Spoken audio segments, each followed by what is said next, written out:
इदम श्री सद्गुरुवे नमः। जन्म शताब्दी पुस्तक माला 92। परिष्कृत मनः स्थिति ही स्वर्ग है। डे 8। परम पूज्य गुरुदेव वंदे माँ ने हमारे लिए स्वर्ग का दरवाजा खोल दिया और बहुत प्यार से हमें एक दिव्य दैवीय अनुभव की ओर ले जा रहे हैं। अब यात्रा नहीं है, अब अनुभव अनुभूति है।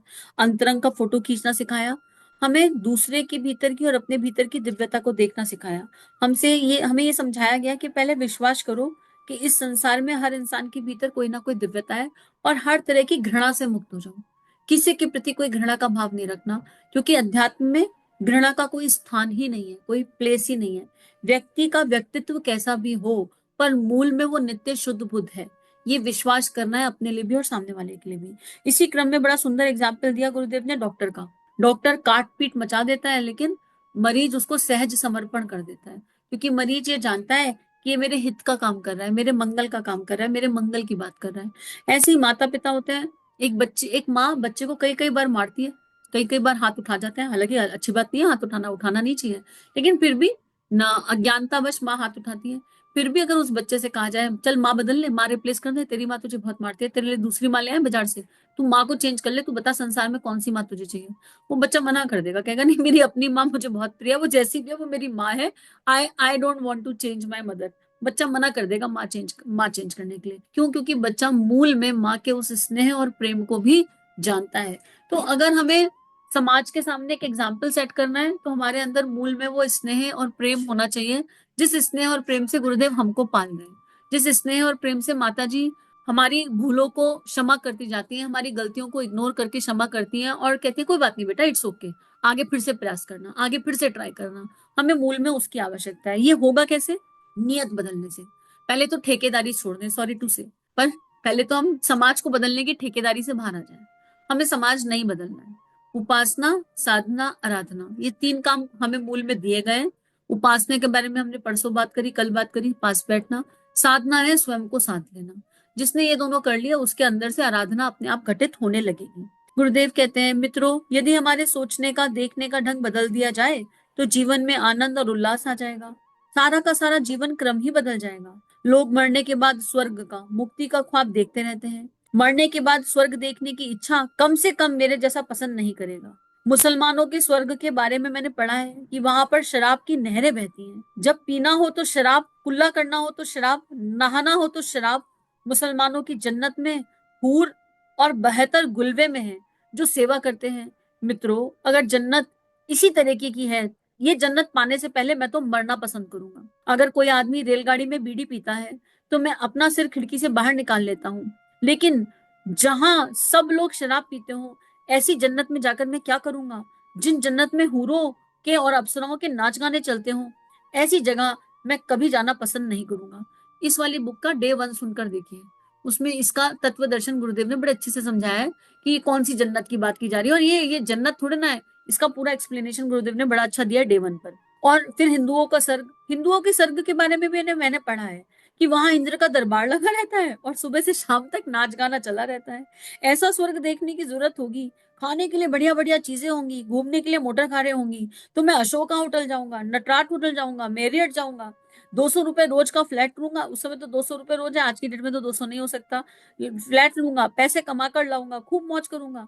जब ऐसा स्वर्ग मुझे इस जिंदगी में धरती पर मिल सकता है, तो मैं मरने का इंतजार क्यों करूं इस स्वर्ग के लिए? इतना पैसा रुपया कमा कर इस पोजीशन पर पहुंच जाओ। मरने के बाद अगर यही चाहिए, तो फिर यदि इसी का नाम स्वर्ग है, खाओ पियो ऐश करो, पेट प्रजनन करो, पहनो ओढ़ो, नाच गाना देखो, यही स्वर्ग है, तो ये स्वर्ग तो यहीं पर है। कम से कम मेरे जैसा आदमी तो परिश्रम से प्यार करता है, मुझे ऐसे स्वर्ग की आवश्यकता नहीं। मुझे परिश्रम से प्रेम है, ऐसा परिश्रम जिसमें पसीना बहाया जाए। बिना नींद नहीं आती। परिश्रम, पसीना बहाए बिना नींद नहीं आती। आजकल बड़ी कॉमन कंप्लेन होती है इंसोम्निया। इंसोम्निया मतलब नींद ना आने की शिकायत। जिन लोगों को ये नींद ना आने की शिकायत है, वो रोज सुबह 5 किलोमीटर की वॉक करें और रोज शाम को 2 किलोमीटर की वॉक करें और बिस्तर पर लेट कर देखें। इंसोम्निया भाग जाएगा। ऐसी नींद आएगी, ऐसी नींद आएगी कि पता नहीं चलेगा। जब जीवन में दैहिक श्रम, मानसिक परिश्रम खत्म हो जाता है ना, तब इंसोम्निया की दिक्कत होती है। अगर हम दैहिक परिश्रम कर लें तो नींद इतनी बढ़िया वाली आएगी, लेटते के साथ ही पता नहीं चलेगा कहाँ गए एकदम। तो और ये एक सत्य है। और जो इतनी वॉक करेगा उसकी सेहत अपने आप ठीक हो जाएगी, ऑक्सीजन का प्रवाह ठीक हो जाएगा, ऑक्सीजन ब्रेन में जाएगी, फेफड़ों में जाएगी, अंदर जाएगी, पूरे रोम रोम में जाएगी, तो उसके पास क्या होगा, उसका आंतरिक बल बढ़ जाएगा, प्राण शक्ति फैल गई सब जगह, आंतरिक बल बढ़ेगा तो उसको एंजाइटी, डिप्रेशन, अवसाद से भी मुक्ति मिल जाएगी, क्योंकि सोचने समझने की शक्ति बढ़ जाएगी। सारे समाधान तो भीतर है। एक वॉक में इतनी शक्ति है, केवल 1 घंटे की वॉक कर ले, देखो मेरी अभी नहीं हो पा रही है लेकिन होगी, मुझे निश्चित रूप से पता है, लेकिन कोई इंसान 1 घंटे की अगर वॉक कर ले ना, आधा आधा घंटे के 2 स्लॉट भी, तो उसके अंदर ऑक्सीजन अर्थात प्राण शक्ति इक्वली फैलने लगेगी, सिर से लेकर पांव तक। प्राणायाम अपनी जगह है, पर देह के लिए वॉक अपनी जगह, किसी जिम की आवश्यकता नहीं है। पर फिर ऐसी वाली वॉक नहीं हो कि मोहल्ले से 2 लेडीज साथ में चल रही है, 4 दोस्त साथ में चल रहे हैं और फिर गप्पेबाजी चल रही है और फिर वॉक कर रहे हैं, ये वाली वॉक की बात नहीं की जा रही। एक वॉक एकाग्रता के साथ, एक वॉक, और जब करी है ना वॉक तो बड़ा आनंद रहा है। कान में भजन लगाया, कान में कोई मंत्र लगाया, या मानसिक रूप से बोल के वाचक मंत्र किया और लक्ष्य की तरफ, और अपना बढ़िया लंबे लंबे पग लेते हुए वॉक करने का प्रयास करके देखिए, और फिर देखो कितना मैजिक होता है उससे। वो हमें हर तरह की समस्या से बाहर निकाल सकता है, इतनी शक्ति रखती है वॉक। तो गुरुदेव कह रहे हैं कि मुझे तो ऐसे लोग पसंद है, और मैं अपने लिए तो यही मानता हूँ कि पसीना बहाए बिना नींद नहीं आए। जो आदमी श्रम के बिना, सेवा के बिना, सहानुभूति के बिना जिंदा नहीं रह सकता, ऐसा पाया है मैंने। मुझे तो उस स्वर्ग से भागना पड़ेगा और कहना पड़ेगा, कृपा करके मुझे यहाँ से विदा कीजिए, मुझे गरीब, पिछड़े, असहाय लोगों की सेवा करनी है, मुझे ऐसे स्वर्ग की आवश्यकता नहीं है। अब प्रश्न ये आता है कि ये कहना तो बड़ा सरल है कि यार हर इंसान दिव्य है, सबकी अच्छाइयां देखो। मेरी सास रोज मुझे ताने मारती है, कैसे देखूं मैं उसकी अच्छाई, मुझसे नहीं देखी जाती। मेरा पति रोज मुझे पीटता है, मैं तो, मुझसे तो उसकी अच्छाई नहीं देखी जाती, कैसे देखूं। मेरा बच्चा मुझे गाली दे रहा है बड़े होकर, व्यसनी हो गया है, कैसे देखूं, मुझसे तो नहीं देखी जाती। माता पिता हो, हम किसी भी रिश्ते में हो, राइट, लेकिन हम कह रहे हैं कि हमसे नहीं देखी जा रही है अच्छाई, हम तो बहुत, हमें तकलीफ दे रहा है सामने वाला, तो कहाँ से अच्छाई देखें।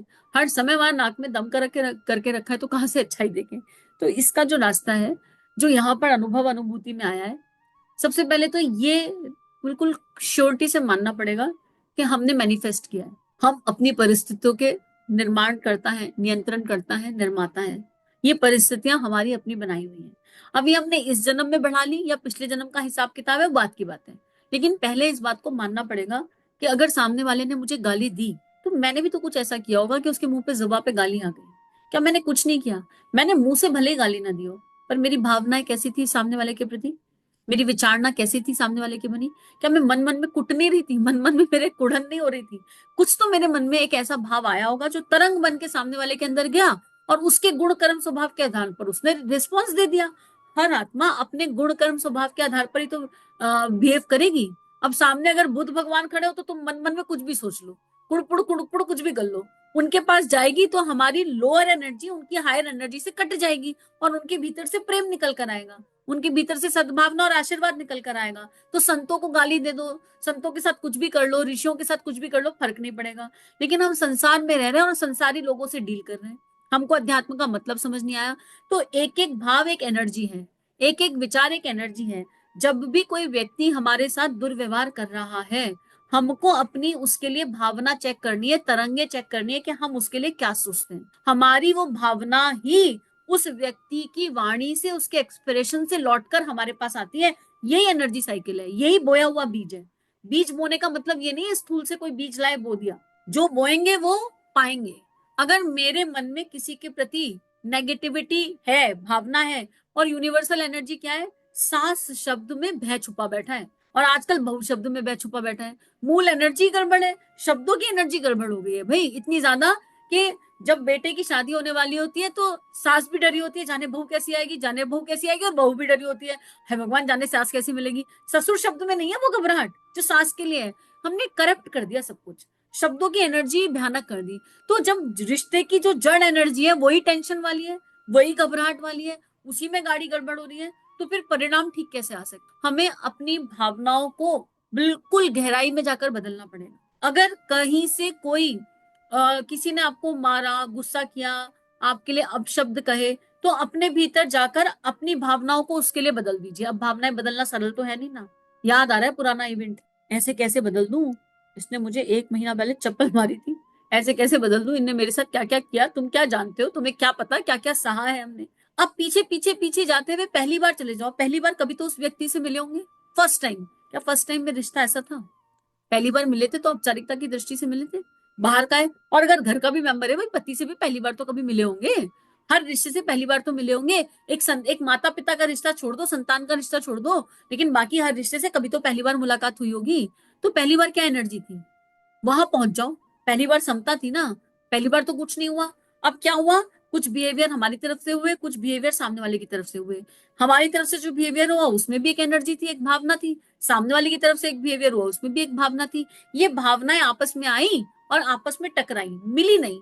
मेरी सोच ऐसी थी, मेरे भाव ऐसे थे, सामने वाले का मेरे जैसा नहीं था, आपस में टकराई और एक ब्लास्ट हुआ। अब ये रिश्ता ऐसा है जिससे मुंह नहीं मोड़ा जा सकता। कुछ रिश्ते ऐसे होते हैं जिनमें हमारी चॉइस होती है। भाई जो घर के बाहर के रिश्ते हैं, दोस्त बनाना हमारी चॉइस, हम किससे दोस्ती करें किससे नहीं करें। लेकिन अपने घर परिवार के रिश्तों को तो नहीं छोड़ा जाता, वो तो है, उनको तो निभाना ही पड़ेगा। जब भावनाएं पहली बार टकराई, उसके बाद कैसी विचारणाओं ने भीतर जन्म लिया, एक भावना के चलते 100 विचारों ने, नेगेटिव विचारों ने। और वहां हमने एक माइंडसेट बना लिया, एक धारणा क्रिएट कर ली सामने वाले के लिए, ये तो ऐसा ही है।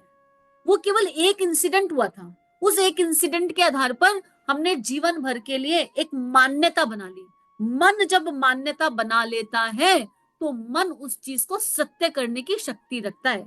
अब पीछे जाकर उस मान्यता को चेक करो और उस मान्यता को ठीक करने की आवश्यकता है। फॉर एग्जाम्पल, एक एग्जाम्पल ऐसा ले लेते हैं, जब मान लो कि नई एक शादी हुई, बहू नई नई घर में आई, ठीक है। अब 1 महीने तक, 15 दिन तक, 10 दिन तक तो कहीं कहीं लाड दुलार रहता है, ठीक है। अब कुछ लोग कहेंगे अरे कहीं नहीं, हमें तो एक दिन का भी लाड दुलार नहीं मिला, हमसे तो पहले दिन में किचन में काम करा लिया गया। तो ठीक है, आपका प्रारंभ, ठीक है, पर कुछ ना कुछ तो रहता है एक एक नई नवेली दुल्हन के लिए, ठीक है। अब धीरे धीरे आत्मीयता आई, तो शुरू में तो सब सही चला, फिर आपने एक दिन बनाया नाश्ता, 10 दिन हो गए, 15 दिन हो गए, आपने बनाया नाश्ता, ठीक है। ये एग्जाम्पल मुझे बड़ा प्रिय लगता है मनोभाव को, मनोवैज्ञानिक तरीके से भावनाओं को समझने के लिए। आपने पोहा बनाया, आपने पोहा बना के सर्व कर दिया, आपने पोहा बना के सर्व किया। आपके घर के एक मेंबर ने, बीट सास, बीट नन, बीट ससुर, बीट देवर, बीट जेठ, कोई भी एक रिश्ता ले लो, किसी एक मेंबर ने कह दिया कि अच्छा नहीं बना पोहा। अब उन्होंने क्या कहा, पोहा अच्छा नहीं बना, केवल इतनी बात कही। हमारे मन में उस सेंटेंस की क्रिया प्रतिक्रिया क्या हुई, इसके आधार पर रिलेशनशिप बनेगा। अब अगर मान लो सास ने कहा पोहा अच्छा नहीं बना, और हमारे मन में भाव आया कोई बात नहीं माँ, अच्छा नहीं बना तो मैं आपका पेट तो भरना ही है ना, इसको हटा दो, बताओ मैं आपके लिए क्या बना के लाऊं। एक तरीका तो विनम्रता से ये है, और एक तरीका है मन में सोच लिया नहीं तो मेरे हाथ का कुछ पसंद ही नहीं है, कुछ भी बना लो इन्हें अच्छा ही नहीं लगता। राइट, कभी तारीफ तो करती ही नहीं, आज तक कभी तारीफ तो करी नहीं, 10 दिन से तो बना रही हूँ। अब मैं इन्हें क्या जानती हूँ, मुझे क्या इनके टेस्ट बस पता है, मैं तो नई नई आई हूँ, मेरे को कोई हिसाब किताब पता है क्या। अब अच्छा नहीं बना, जैसा बना खा लेती, इनको क्या जरूरत थी मुंह चलाने के लिए, अच्छा नहीं बना, पर इन्हें मेरे हाथ का पसंद ही नहीं है। अब ये जो थॉट है ना, ये जो भाव है, ये घर में घर कर रहा है अंदर, इन्हें मेरे हाथ का खाना पसंद नहीं है। और यही हमने चुगली लगाई, फोन उठाया और चालू हो गए, जाने कितनों को बताएंगे, नई नई शादी हुई है ना, जाने कितनों को बताओ मम्मी बनाया था ऐसे, पसंद ही नहीं आया, मेरे हाथ का तो पसंद ही नहीं। अब ये जो भाव है, जब आप अगले दिन कुछ बनाने जाएंगे तो ये मूल में काम कर रहा है, घर के सारे लोगों को खत्म पसंद आ जाएगा, और यही वाइब्रेशन आपने सामने वाले को भेजी है। उसने सूक्ष्म से तो ग्रहण कर ही ली, अब क्या होगा, क्योंकि उसने सूक्ष्म से ग्रहण कर लिया, अभी हमें सामने वाले का संस्कार नहीं देखना, हमें तो अपनी कॉपी की जांच करनी है। आप दोबारा उसके सामने कितना भी 56 भोग बना के रख दो, एक मूल में एनर्जी रहेगी, नहीं वैसा बनाती ही नहीं है जैसा मुझे पसंद आता है। भले ही वो खाना पूरे खानदान को पसंद आ जाए, पर उस एक व्यक्ति को पसंद नहीं आएगा। क्यों? क्योंकि सटिल, सूक्ष्म की subtle energy is working very strong. आप कॉन्टिन्यूस चिंतन पर थे और बात क्या थी, केवल पोहा अच्छा नहीं बना, और उसको विनम्रता से ठीक किया जा सकता था। आपका आज जो भी रिश्ता खराब है, आप बिल्कुल बेस पर चले जाएंगे, पहली बार जब खटास हुई थी उस एनर्जी पर जाएंगे, और सामने वाले की जगह अपने भीतर झांक कर देखेंगे, तो आपको वो ऊर्जा मिल जाएगी, आपको वो भाव मिल जाएगा, जिस भाव को, छोटे से राई जैसे भाव को पहाड़ बना लिया गया, और उसके आधार पर आज रिश्ते की ऐसी की तैसी हो गई, और हम उसकी अच्छाई नहीं देख पा रहे। हम कह रहे हैं ऐसे कैसे, तुम्हें क्या पता इन्होंने हमारे साथ क्या किया। ये बड़ा गहन मनोविज्ञान है, लेकिन अध्यात्म यहीं से शुरू होता है, ये स्टार्टिंग पॉइंट है अध्यात्म का। जब ये समझ में आ जाएगा तो मन मन लगेगा हाय यार क्या ही मूर्खता करी थी, सो सॉरी, अंदर से निकल कर आएगा आई एम सॉरी, ऑटोमेटिक। भले ही स्थूल में ना कह पाऊं, लेकिन मन में आ जाएगा। अगर मन में एक बार के लिए भी आ गया ना, सोचने के बाद यार आई एम सो सॉरी, तो समझ लो मैजिक होने वाला है। अब इस सॉरी को पकड़ लो, अब इस सॉरी को मैनिफेस्ट करो, डालो, खूब डालो, सूक्ष्म से डालो, पहले सूक्ष्म से डालो। जब आप ये सॉरी डालोगे तो कभी ना कभी वो कार्मिक सॉल्व होगा, कभी ना कभी वो चीजें ठीक होंगी। और अब उस व्यक्ति को देखने की आवश्यकता है जिसने मुंह से मुंह फट होकर कह दिया पोहा अच्छा नहीं लगा। सोचो ना क्या फर्क पड़ जाता है, एक पोहा ही था, ये भी कहा जा सकता था बेटे थोड़ा नींबू ला के दे दो, या थोड़ी नमकीन दे दो, या थोड़ा नमक दे दो, या थोड़ी एक ऐसी चीज दे दो, हमें इसमें इस चीज की और आवश्यकता है। हमारे कहने के तरीके मात्र से रिलेशनशिप की नींव बनती है। पहली बार कम्युनिकेशन में रिलेशनशिप की नींव को अगर ठीक कर लिया जाए और फिर सतर्कता से चला जाए अपने भीतर झांककर, तो रिश्ता खराब हो नहीं सकता और सबकी अच्छाई देखना सहज हो जाएगा। तो आज के लिए इतना ही। होप ये सबको कंट्रीब्यूट करेगा। इंटरेस्टिंग है क्योंकि यहाँ पर बड़ा कंट्रीब्यूट किया। जब समझ में आया ना, ये सत्य मनोविज्ञान समझ में आया, तो सब जगह दिखने लगा बेटे सारे दायित्व तुम ही फैला कर आए हो, ठीक करो, और कोई बचा ही नहीं ठीक करने के लिए। और वहां गुरुदेव का ये सूत्र काम आना शुरू हुआ, आत्मनिर्माण समाज की सबसे बड़ी सेवा। यही तो गुरुदेव कह रहे हैं, बेटे ये निर्माण कर लो। Everything, every piece of puzzle will be fixed and it is fixed, beautifully fixed. अंदर एक असीम शांति का भाव जन्म ले लेता है। तो इसका अभ्यास करके देखिए। अभ्यास करके देखने से बात बनेगी, ये सुनने से बात नहीं बनेगी।